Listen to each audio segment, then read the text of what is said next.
Hello guys, ഇന്ന് വീട്ടിലിരുന്ന് ബോറടിച്ചപ്പോൾ ഒന്ന് കറങ്ങിയിട്ട് വരാമെന്ന് പറഞ്ഞിട്ട് കാർ എടുത്തിട്ട് പുറത്തേക്ക് ഇറങ്ങിയിരിക്കുകയാണ്. കാറിൽ കയറണവരെ എവിടേക്കാന്നുള്ളൊരു പ്ലാനിങ് ഒന്നും ഉണ്ടായിരുന്നില്ല. അങ്ങനെ ഒരു പ്ലാനും ഇല്ലാണ്ടുള്ള ഒരു പോക്കാണ് ഈ പോക്ക്. ബൈ ദ വേ, സുവേട്ടൻ മീശ പിടിച്ച് ഗൈസ് എങ്ങനെയുണ്ട്?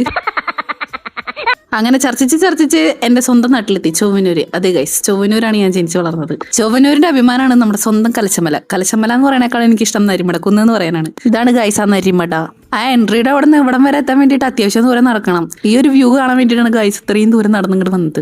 ഇത് കാണിച്ചു തരാൻ വേണ്ടിയിട്ടാണ് എന്നെ ഇത്രയും ദൂരം നടത്തിച്ചെന്നുള്ള പോലെയാണ് ആമിക്കുട്ടി നിൽക്കുന്നത്. ആമിക്കുട്ടിയുടെ മനസ്സ് മൊത്തം ഇവിടുത്തെ പാർക്കില്ല. ഇവിടുന്ന് വേഗം നേരെ പാർക്കിലേക്ക് എത്തിച്ചാൽ മതി എന്നുള്ള പോലെയാണ് ആമിക്കുട്ടിയുടെ നിപ്പ്.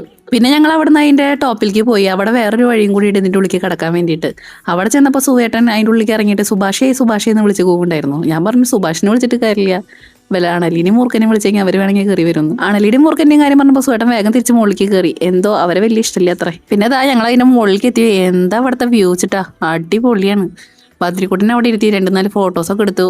മെല്ലെ തിരിച്ചിട്ട് പോന്നു. ആമിക്ക് അച്ഛൻ പാർക്കിക്ക് അങ്ങോട്ട് ഓട്ടിയാൽ മതിച്ചിട്ട് ആമി നിൽക്കുന്നുണ്ടായിരുന്നത്.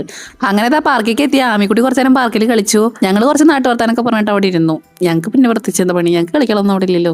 ബദ്രിക്കുട്ടിനെ ഈ തിരിയണ സ്ഥലത്തിലിട്ട് കുറച്ചു നേരം കറക്കി. പിന്നെ കുറച്ചു നേരം അവിടെ നിന്ന് വർത്താനം പറയുമ്പോൾ പോരേണ്ട സമയമായി. അപ്പോഴാണ് സുവേട്ടന്റെ പെരുമാറ്റത്തിൽ എന്തോ ഒരു പന്തികേണ്ടെന്ന് ഞാൻ മനസ്സിലാക്കിയത് ഗൈസ്. സുവേട്ടൻ അവിടുത്തെ ഓരോ കല്ലിലും ഗവേഷണം നടത്തിക്കൊണ്ടിരിക്കുന്നു.